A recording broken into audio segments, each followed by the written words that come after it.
The NFL season is on the horizon. Training camp's about to get going. A lot of rookies reporting. The veterans this week, too.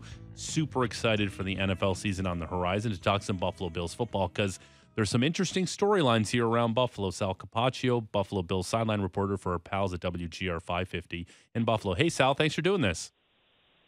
Yeah, no problem. Anytime, guys. Thank you. Sal, what's the latest? And it's a touchy situation, and we all saw the reports, and we saw the Ian Rappaport tweet that LeSean McCoy's coming to camp. What's the latest on his situation, and how tough is it to kind of, not address the elephant in the room? Well, look, I mean, so far, all this is, social media allegations from a friend of the woman who was assaulted, and not even from her. Personally from her, she has basically, in a way, kind of walked back the, pointing the finger at LeSean McCoy. Although she says she still believes he has something to do with it, she says she has no proof. And, there's really a lot of questions more than answers about this, including the fact that, guys, this happened on July 10th. Here we sit 2 weeks later. There is not even a suspect named, not even a person of interest by the Milton, Georgia Police Department. Just a lot of things that just don't add up about this. So in the meantime, LeSean McCoy is going to go to practice. He's going to go to training camp.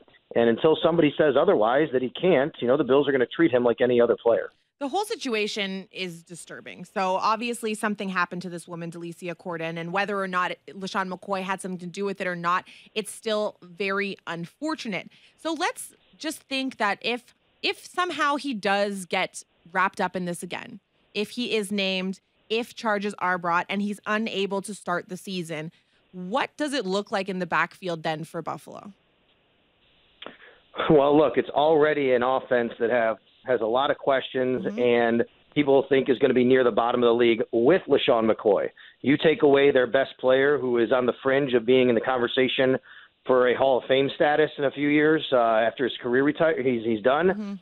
You're talking about a very anemic-looking offense on paper, at least. They would really, really be struggling to score some points. People think they're already going to do that. There's going to be a run-first offense because, hey, look, they're trying to break in a rookie quarterback. The two guys ahead of him have a combined 5 starts in the NFL in the regular season. It's not really a good thing, especially on the offensive line when you have so much turnover. Eric Wood is gone. Richie Incognito is gone. Cordy Glenn was traded. Deion Dawkins takes over at left tackle. So you're taking a pretty big hit there if you lose LeSean McCoy on an offense that already has taken a lot of hits. Sal, what's the sense around training camp with the fan base heading into the season? They clearly they broke that horrific playoff drought. Everyone's happy they just made it to the playoffs.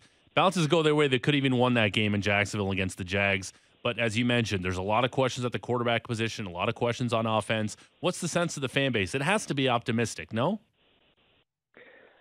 It's kind of funny. I don't know. I think optimistic is good for most people. It's probably a good term to use it, but that's probably only because last year around this time, people were saying this team was tanking. They were saying this team was going to have the number 1 pick. They're going to be the worst team in the NFL. And yet here we sat, going to the playoffs in January, and people saw what Sean McDermott and Brandon Beane did with this team and a roster that was not very good looking on paper. They did more with less than most teams in this league. So I think from that standpoint, people are optimistic because they're like, yeah, if you did that last year, why can't you do that this year? And why can't we build upon that? And that's the feeling inside One Bills Drive as well. But there is definitely a very big segment of the fan base that says, hey, we're going to take a step back this year in Buffalo. We do not have the horses as last year on the offensive line. Who's playing wide receiver?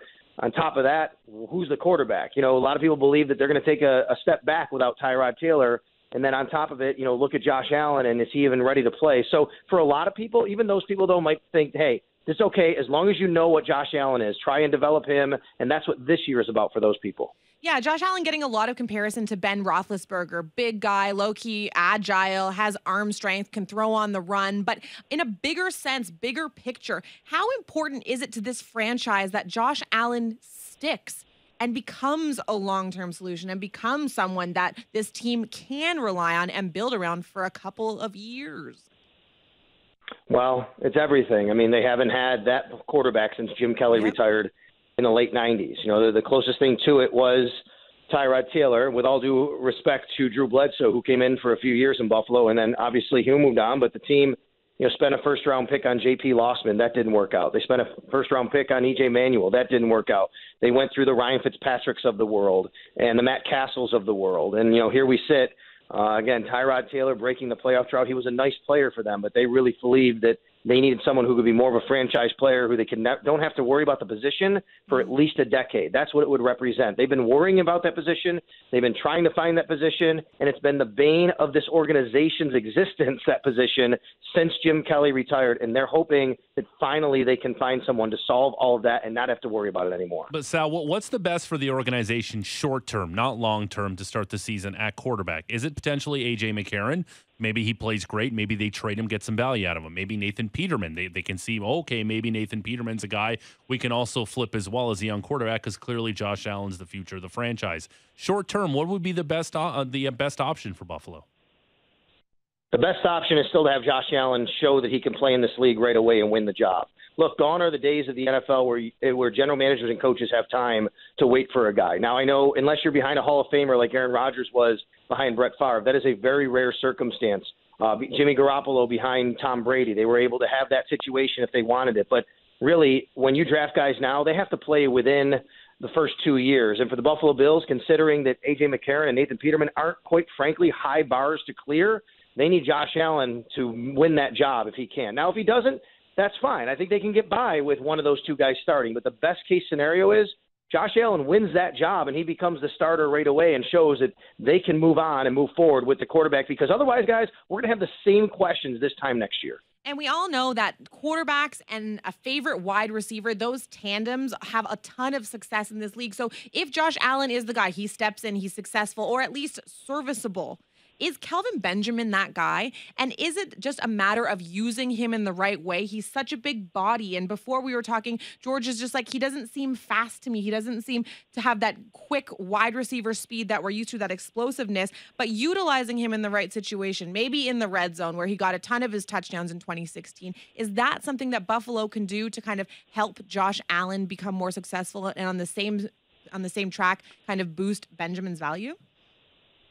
Yeah, I mean, there's a lot with Kelvin Benjamin here. You're right. I don't think he's a typical number one wide receiver. Number one guys are guys that have the speed, that can do a lot of different things, as far as getting by people and running all different routes. Now, he can run the entire route tree, but he's not going to blow you away getting down the field. What he can do, though, is body up and catch a lot of balls that a lot of guys can't. And that's, I think, where Josh Allen comes into play. Remember, the knock on Josh Allen is his accuracy. It's his completion percentage. And, you got a guy in Kelvin Benjamin that has an incredible catch radius. I think, you don't want Josh Allen throwing to all these little small guys all over the field. You want him throwing to guys that can go out and get some balls that other guys can't. If it's a little bit off target, a guy like Kelvin Benjamin can do that. But he's also going into a contract year. He's finally healthy, he says. He had a couple of injuries last year. He's dealt with them over the last few years. He did, to me, look leaner and moving really well throughout OTAs and minicamp. This is a big year for Kelvin Benjamin. He wants to prove that he's worth the kind of money that the 2014 draft class is getting. Look around. Take a look at the money that those guys are getting. And even Odell Beckham, who's now,